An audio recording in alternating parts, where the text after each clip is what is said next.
I used to deliver for DoorDash on weekends to make a little extra money. What happened one Friday night changed everything. I was in my mid-20s, working a side hustle like millions of people do. Nothing special, nothing unusual, just trying to make rent. That night I got a request. A delivery 8 miles out. The address was on a back road buried deep in the woods. No streetlights, no neighbors, no signs of life. The kind of road where if you turned your headlights off, you were completely blind. And I mean that literally, pure swallowing darkness. I had delivered to that area once before, but only during the day. In daylight, it was just a quiet rural road. At night, it felt like the edge of the world. My phone signal kept cutting in and out. I circled twice before I finally found the place. The house sat alone at the tree line, secluded, neglected. One strong wind away from being called abandoned. I pulled up slowly. Because of how dark it was, I left my headlights on. That meant leaving my keys in the ignition. I told myself it was fine.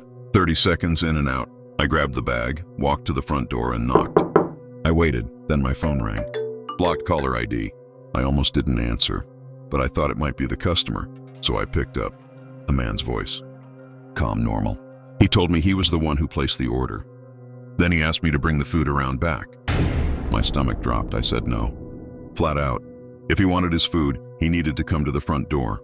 And just like that, the call went dead. I stood on that porch in the dark and told myself to give it one more minute. About 30 seconds passed. The front door opened.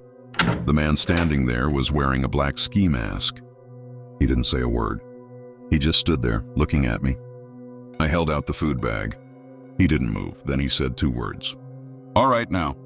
3 more men came sprinting from around the back of the house. All wearing ski masks, all moving fast, coordinated like they'd done this before. I ran. I don't remember making the decision. My body just moved. I got to my car, threw it in drive, and floored it before the door was even fully closed. They reached me before I could pull away clean. I heard them hitting the car. Hard, over and over. Something smashed through my back passenger window. Glass exploded across the seat. The car rocked from the impacts. But I kept driving. I got out. Less than a minute later, my phone rang twice more.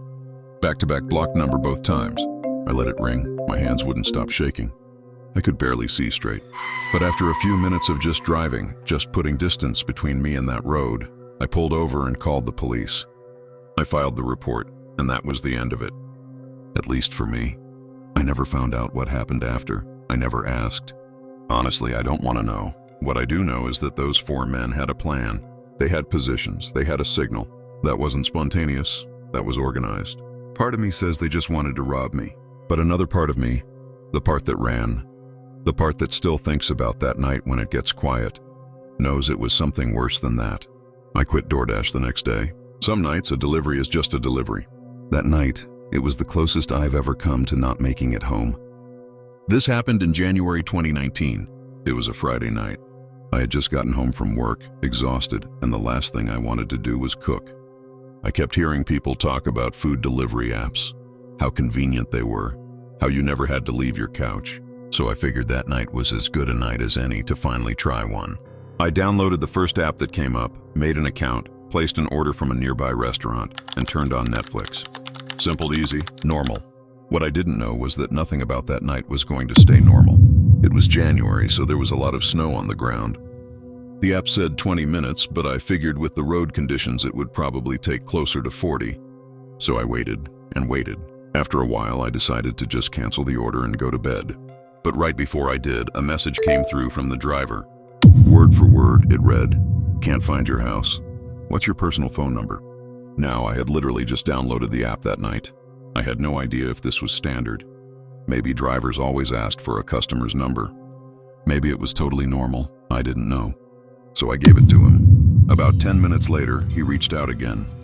But not with a phone call like I expected. He sent a text saying he'd be at my place with the food in 10 minutes. Something about that felt off. He said he needed my number for directions, but he never called.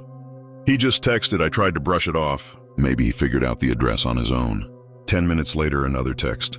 He said he'd left the food on my doorstep. I went outside, grabbed it, and sent back a quick thank you. I figured that was the end of it. It wasn't. Around midnight, my phone buzzed again. It was him. The text read, I really liked your sweatshirt. I stopped. Read it again. That message meant one thing. He had stayed. After dropping off the food, he had stood somewhere outside my house and watched me walk out to the doorstep to pick it up. He had been watching me without me knowing.